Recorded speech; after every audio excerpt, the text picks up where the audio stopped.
Well, I'd like to start off by saying thank you for allowing me to be away the last 3 weeks. I know a lot of people were thinking, where is the interim pastor?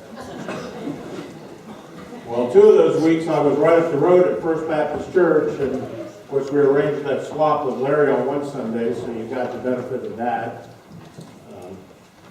Last weekend I was with my daughter at West Liberty University for her junior recital. And boy, was it a gala, let me tell you. Of course, I'm not biased or anything, but I think my daughter's got a great singing voice. But I'm back, like a bad headache.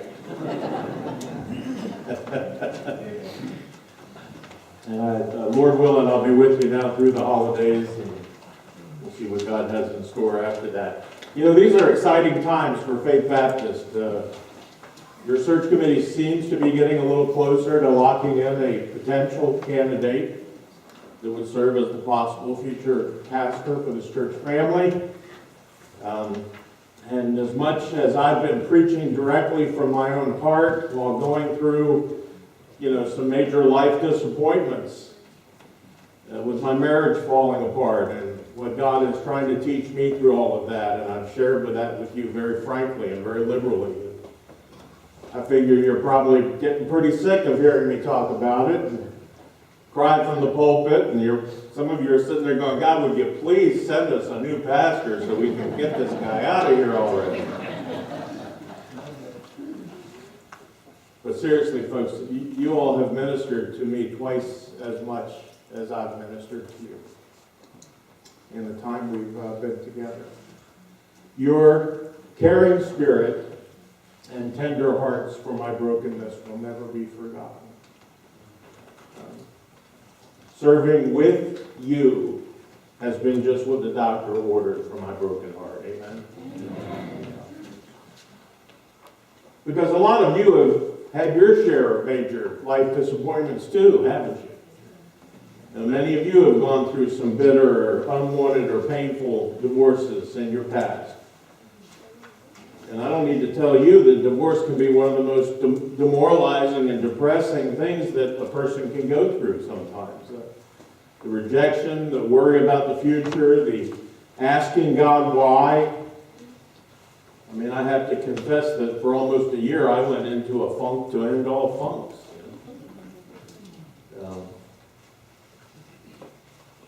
I had the privilege last year of doing a funeral and honoring a man before he actually passed, who was one of my instructors from the police academy. And he taught me some very valuable lessons about how, when you and I are going through serious challenges in this life, God really never intended for you and I to go through them alone. He was a caring Christian man. On the exterior, he didn't look like it. But you can throw that picture up there if you've got it, Debbie. This is Corporal Barry Bean. Barry served the United States Air Force Honor Guard out of Andrews Air Force Base, and got to greet many presidents as they boarded and disembarked from Air Force One. He went on to become a Prince George's County policeman, and he was my drill sergeant, so to speak, in the police academy. And up until the time that I entered the police academy in 1982, I must admit I was not a guy who was in good shape. My idea of exercise was playing Atari. or running to get pizza before I played Atari, right? And when I say running, I didn't run, I got in the car. I mean, and I was not an athletic guy growing up. I've already shared that with you. I was a music geek, so I had never even been on a run before.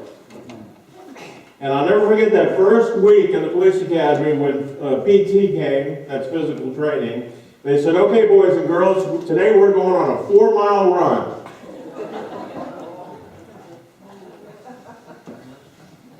And I remember being the last one back on that run that day. And then proceeding to run into the bathroom and lose my lunch into the toilet. That's the truth. And it was Corporal Barry Bean, who was in that bathroom with me to make sure, first of all, that I was all right. He didn't have to call paramedics for me. But he also gave me a kind of a pep talk. And he said to me, "You're not alone in this. I mean, you're not the only one that struggled the first day on the run." And he said, "If you need help out there, when it comes time to do the runs, I'll suit up and I'll be out there with you." And I'll never forget the days that he put on his running shorts and he came out with me and he spurred me on. And when it looked like I was going to lose, my footing, he would say, "Slow down, take it at your own pace. We're okay, we've got this." And I remember him promising me, as long as you show improvement from the first day to the last day of the academy, you'll pass this.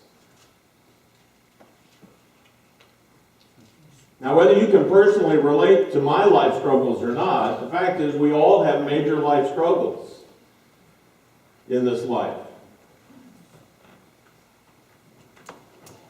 And we're not sure when we hit those struggles if we're going to make it through, are we? I mean, after that first run at the police academy, I thought for sure I was going to die. But, after that subsided, I was scared to death that the 3 years that I had worked towards becoming a police officer would now fall apart because I didn't have the physical stamina to do what was required of me. And after investing 38 years into a loving, caring, personal relationship with my wife, only to have her abandon me in our marriage, I was afraid that I would never be that happy again. That I would never be able to trust or love a woman to that degree ever again. And all I wanted to do in the aftermath of that was to withdraw, not talk to anyone, not engage with others. And maybe your struggles are different than mine. They could be anything. Maybe it's an illness that you've been struggling with. Maybe it's a financial hardship. Maybe you have a child who has just broken your heart. Maybe your mate or your parents just don't seem to care much about you or what you're going through. Maybe it's an addiction that you're really having a hard time shaking and getting away from. Or maybe you've never found that significant other and it's just been a long time. I get a call from one of our pastors on a regular basis saying, "I don't think God's ever going to give me a mate. And I'm having trouble keeping faith that eventually he might." I mean, he has waited for so long. And he wants to climb that mountain. He wants to endure. But he feels like, what? On his bad days, he calls me and says, "I'm never going to reach the top. I'm never going to see the realization of that in my life." And of course I say, "You don't know that." But what happens as you consider to just give up on climbing that mountain? What if I did that on those runs? I'll tell you what happened for me on those runs. If you slow down and take things at your own pace, like my drill instructor told me to, and you keep at it, he would tell me, "You're going to succeed at this. But you got to stick with it."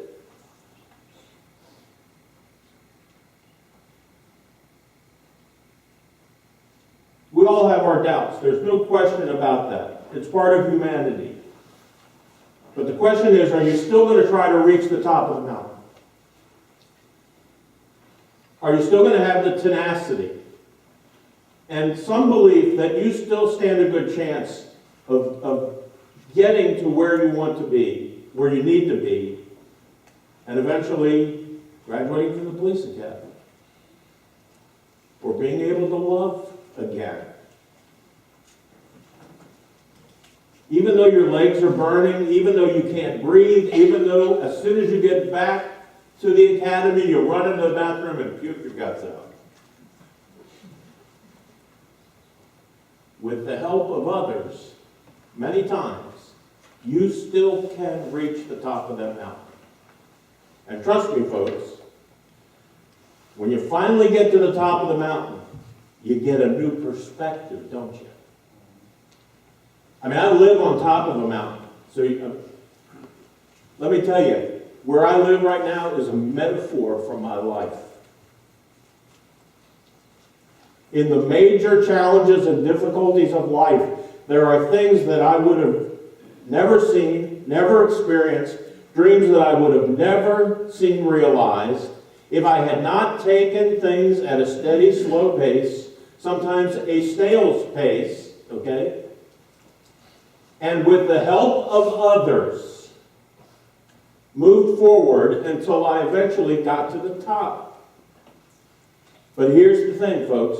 It took pain for me to get there every single time. And folks, with God, when you are faced with difficulties in life, there are always opportunities for fresh starts, for new opportunities that lie ahead. In fact, many times that's why God puts those challenging things in your life to begin with. Have you learned that yet? I posted the topic for this sermon this morning on Facebook yesterday. And a church member from another church in a whole different county, who I know well, and his wife is dying of cancer, said, "Bruce, I want to hear that sermon." He needs a fresh perspective.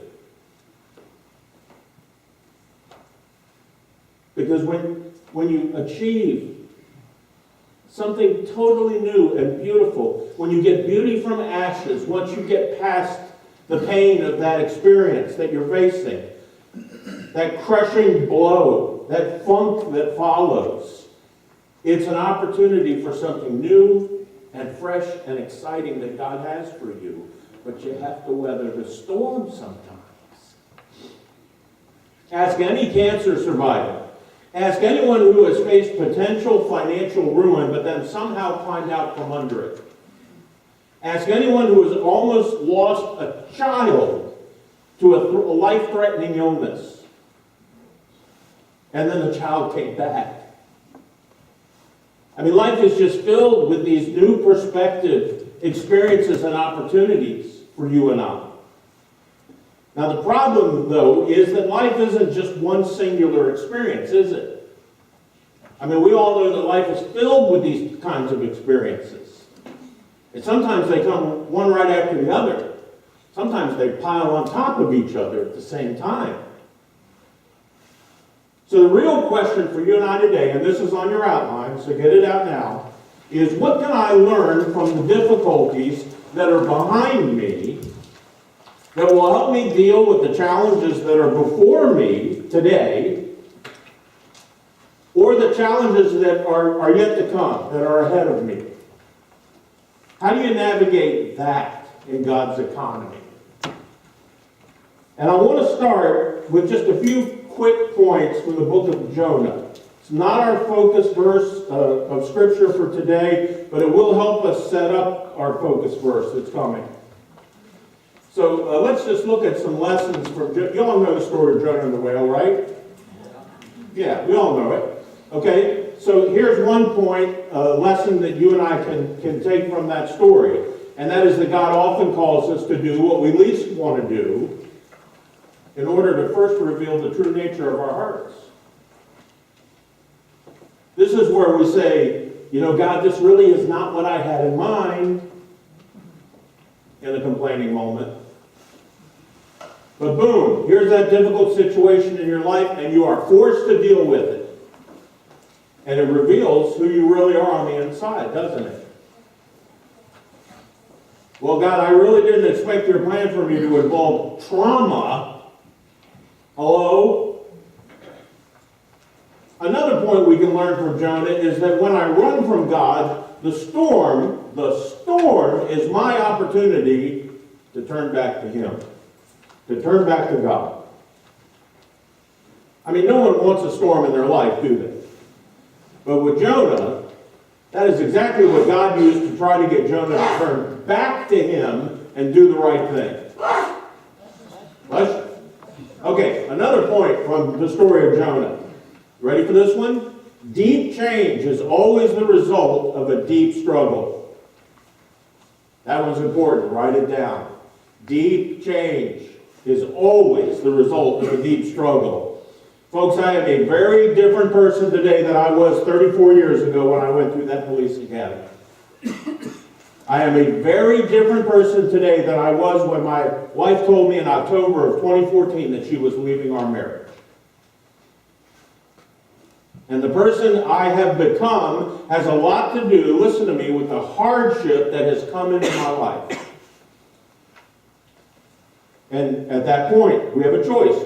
And we need to come to a place, that same place that Jonah did, where we realize, I need God.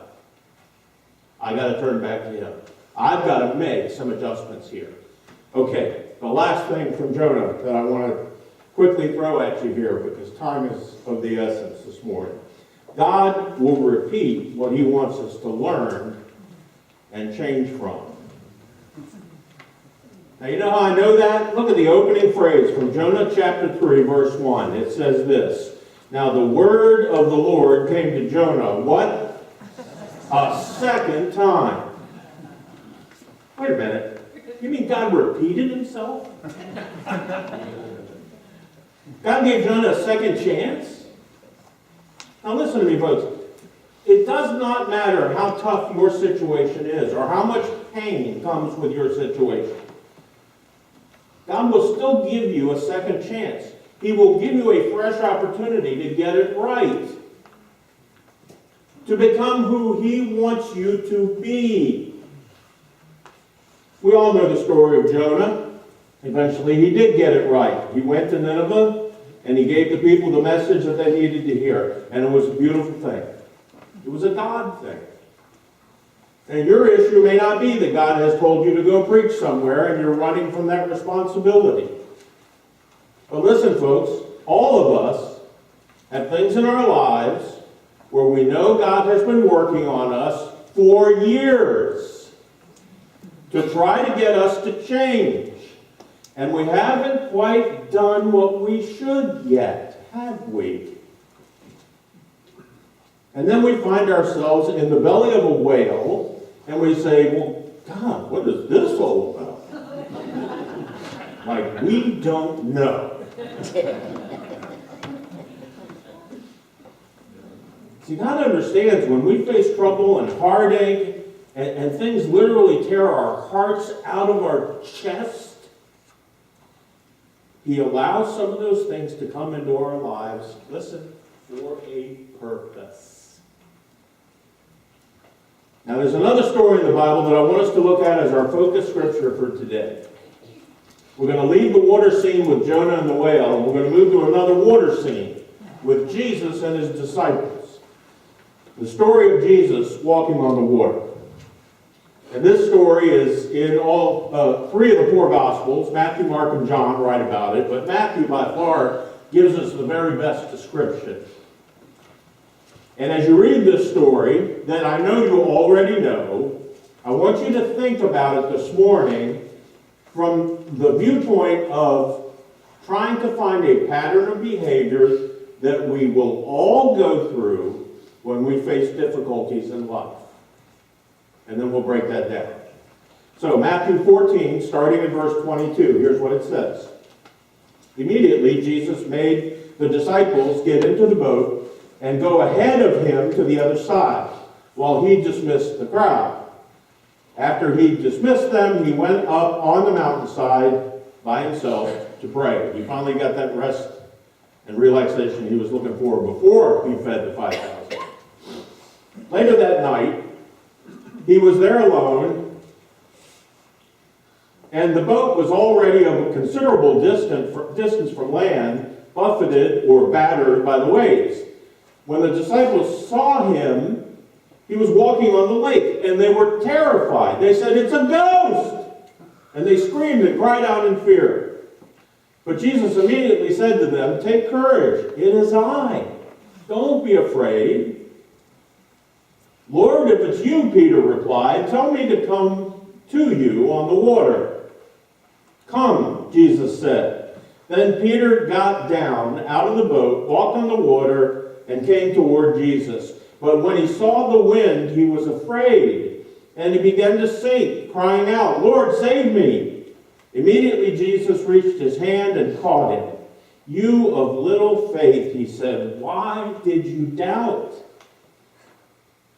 And when they climbed into the boat, the wind died down, and those who were in the boat worshipped him, saying, "Truly, you are the Son of God." Now this was right after the feeding of the 5,000. Jesus has already fed people. That was a miracle, in itself. The disciples are off on the boat alone. He gets the R&R who's been eating so badly, and there are all these men are on the boat together. It's about 3 in the morning, middle of the night, and the seas are starting to get a little rough. The wind is picking up a bit, and they see this figure of a man on the water, and it says they cried out in fear. They thought it was a ghost. Now, if you grew up in church like I did, you've read the story several hundred times, but here's the danger about knowing the story so well, folks. It's so easy for you and I to say, "Oh, well, this is just a story." It's not just a story. Every story that's in the scriptures, folks, is about real people and real life experiences that they had. You have to remember that. This isn't a fable. This isn't a Saturday morning cartoon or a video game. It's real stuff. And Peter has a pattern. We'll call it Peter's pattern for dealing with real life difficulty. Okay, we're going to look at it. If you're having turmoil in your life right now, you'll definitely want to look at this, because just like Jonah got a second chance from God, Peter is also going to get a second chance on the water tonight. And this is a pattern that you should know very well, because we've all been there. It begins with a familiar word. Here's the first word on your outline: fear. Write it down. Fear. The disciples saw Jesus and they were frightened. They said, "It's a ghost!" Cried like a bunch of babies. They cried out in fear.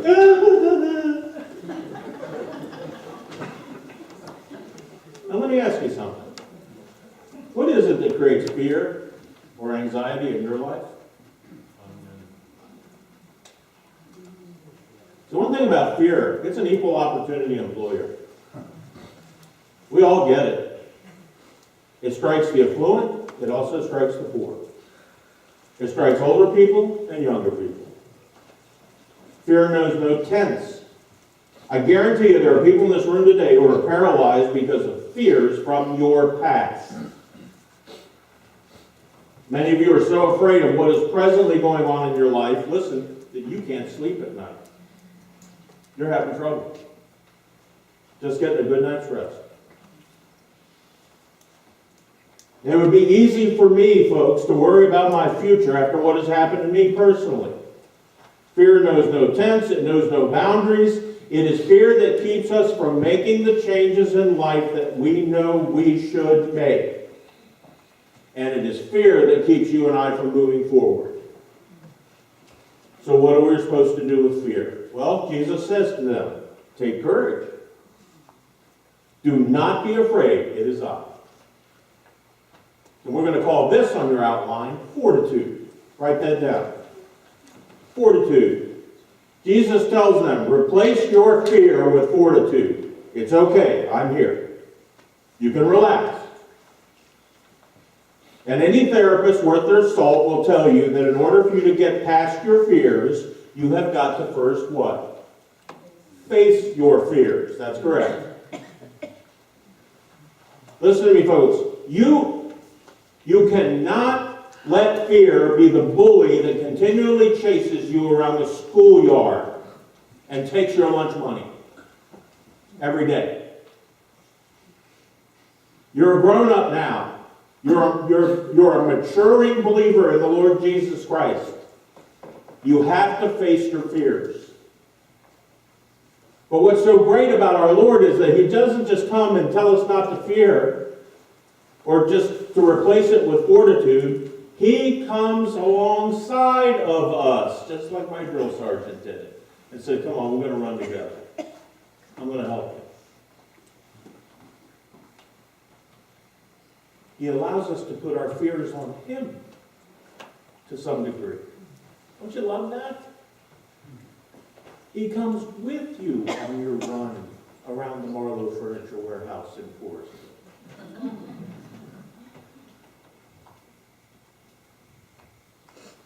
So here they are in this boat, many miles from shore, and Jesus comes, and they cry like a bunch of scared little kids. And He says, fear not, it is I. And Peter replies in typical Peter fashion, Lord, if it's really you, command me to come out with you on the water. Peter's trying to set Jesus up. He, in his lack of belief at this moment, says to himself, well, I'm still not convinced that this is Jesus, but if it is, I'm going to ask Him to do something that I'm pretty sure nobody else on the planet can do. And if I can do it, then maybe He is Jesus, and it's not a ghost. And Jesus, the master of the one word teaching moment, says this, come. Come on. Now picture Peter, a real person, swinging his legs over the edge of the boat, and his feet touch the water. Do you think he knew without a doubt that this was a doable thing in this moment? Without a doubt, do you think he knew it? No way. No way. Because he knows that about 100% of the population, when they try this, they're going swimming. But he sees Jesus out there doing it, and at that moment he decides, I'm going to try this. And he concentrates on what Jesus is doing, and listen, because this is important, he focuses on Him as he starts out there. And when he did stay focused on the Lord, he did stay above the water. So that leads us to the next word on your list. Not only do you and I have to experience fear, not only do we have to exercise some degree of fortitude, we then also have to make sure that we have the proper focus. Write that down. Or you could substitute the word faith here. But you must have the proper focus. You must focus on Jesus Christ. The writer of Hebrews says, fix your eyes on Jesus. Could it be any plainer? But most believers, here's what happens. They try these 3 steps. And then life is still in turmoil. And they go, what's wrong? Why didn't this work? What am I doing wrong here? You're not doing anything wrong. But don't give up, because the process is not over yet. Look at verse 30. But seeing the wind, Peter became afraid. Now wait a minute. If Peter's focused on Jesus and what he's doing, why would he see the wind? It's because he's already forgotten. It's because he's already become distracted from what makes the whole thing work in the first place. So then we have to add another word on your outline, and that's forgetting. Write that down. Forgetting. Peter already forgot what it was that worked in this situation, and that was keeping his focus on Jesus Christ. That's what was keeping him, listen, above his circumstances. Forgetting his need for his focus on Christ, he sees the wind, and the result is he becomes afraid again. So if you're writing this down, and I hope you are, we have to write another word, and that's the return of the word fear. You say, wait a minute, that's where we started, wasn't it? That's correct. Why do I have fear? Why do I have anxiety? Why do I struggle? It's usually because we have chosen, listen to me, to take our focus off of the Lord and put it on other things. Usually the circumstances.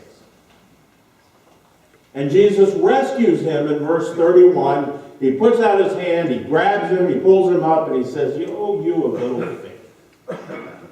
Why did you doubt?"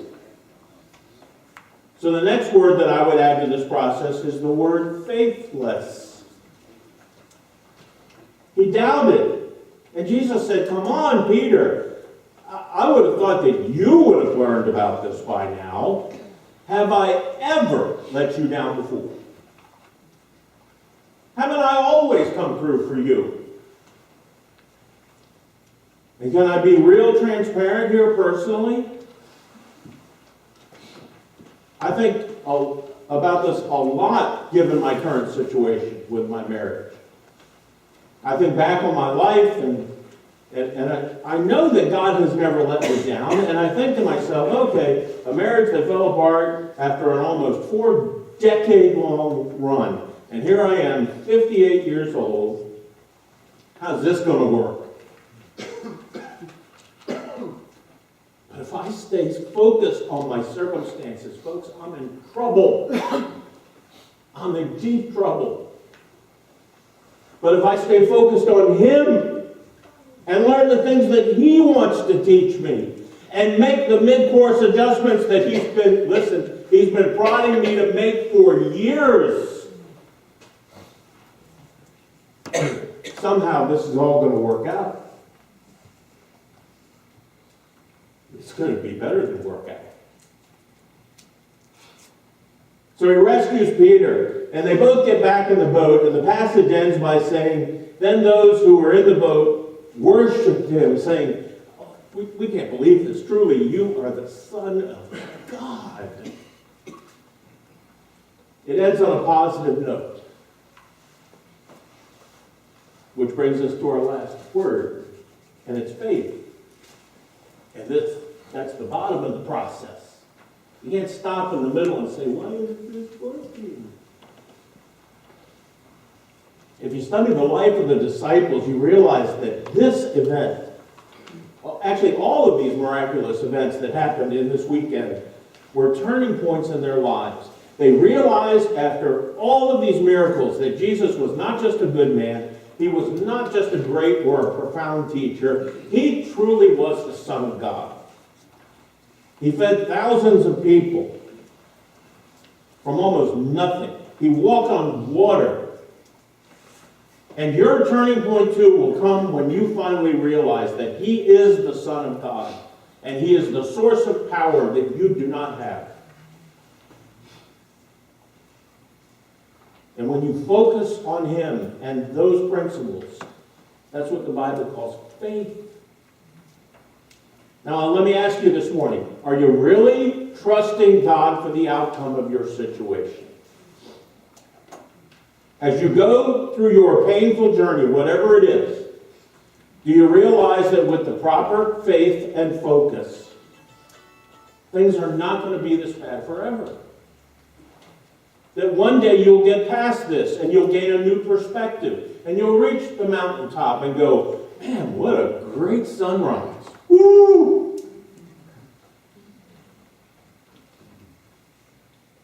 The word of the Lord is coming a second time for some of you right now. So that you can go ahead and move forward and accomplish what needs to be accomplished in your life. You see, I'm convinced that too many Christians have faith in faith.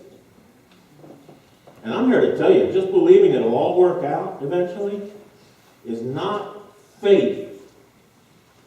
Because, write this down on your outline, your faith is directly related to the object of your faith. Always.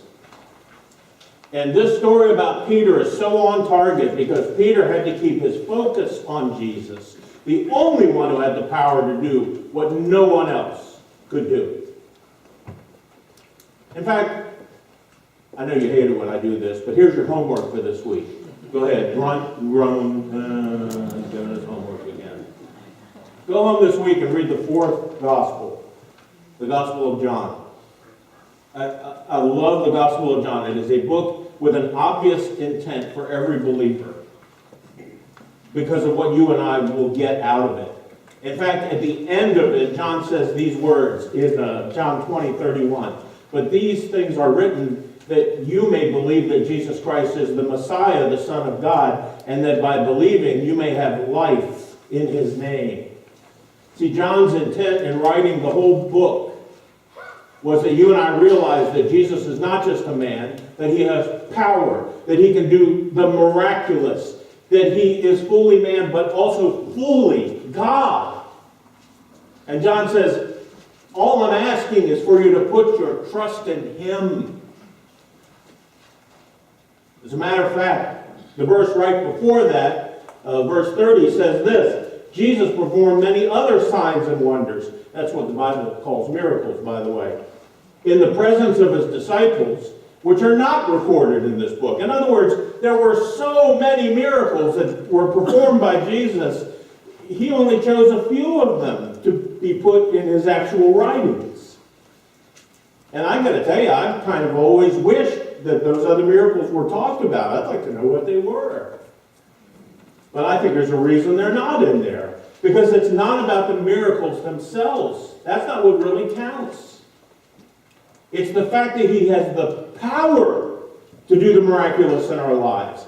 And that it is available for any of us who will just put our faith and our trust and our focus on him. Every miracle that John wrote about was to explain the power that Jesus had over something that normally would not be able to have, for someone to have power over it. Let me give you some examples here. Jesus, write this down first. Jesus had and has the power to accomplish things that otherwise could never happen. That's the whole point. Let me give you some examples of the miracles that we do know about. Jesus had power over nature. I mean, human beings cannot, under any circumstances, stand on a body of water, can they? They cannot calm the seas at an instant by just holding up their hand and saying, "Be still."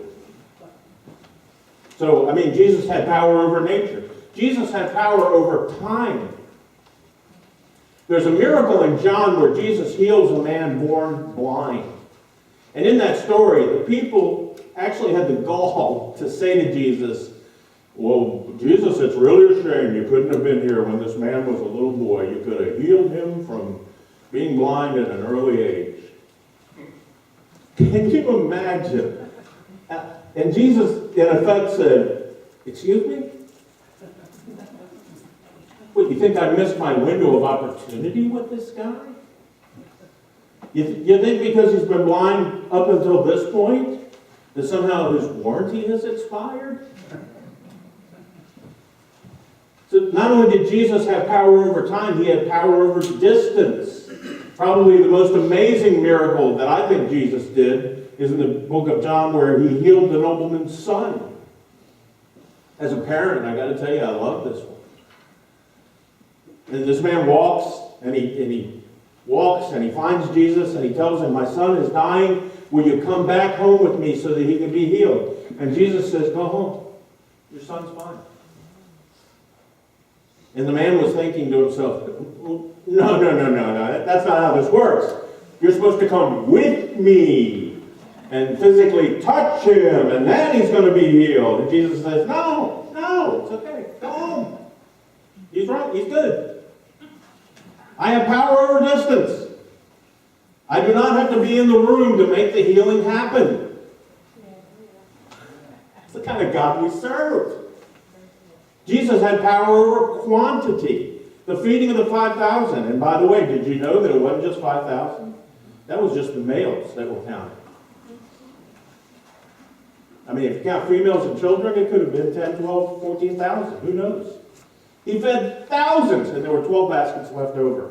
One for each of the disciples. Bonus check, guys. Jesus even had power over quality. The very first miracle in the Gospel of John was turning the water into wine. Or, depending on your theology, really good grape juice. Okay? He's at the wedding, they ran out of wine, he takes the blandness of water and he turns it into the best tasting wine that anyone had ever tasted. And it was a custom in that day that usually families at a wedding reception would give the best wine at the beginning of the reception. And here all these people are at the end of the reception going, man, this is good stuff. What were you holding this back for? Why did you wait? By the way, here's a side note for you. Why does God make us wait for things? I think sometimes it's because we need to see that Christ can miraculously take the bland nothingness of our lives and make them into something of superb quality. And with the passing of some time, we're more ready for it when it comes, and we appreciate it more when we finally get it. Jesus has power over things that we will never have power over on our own. And that is why we believe in the power of God. I love that old hymn, Dwayne, that says, I sing the mighty power of God that made the mountains rise. It revolutionized Jonah's life. It revolutionized Peter's life and every one of those disciples, even though they still struggled at times, listen, with fear in their lives. It's just part of the territory, folks. You and I need to take great courage today in understanding that life, just like it did for Peter, can get extremely difficult. And there can be seemingly overwhelming obstacles in this life. But we can learn from the difficulties that are behind us so that it will help us deal with the challenges that you and I are facing today, right now, or those that are yet to come into the future. Because we know deep down inside of our hearts and our souls, God will take care of us. He never lets us down. But it all happens, listen to me folks, when we focus on Christ.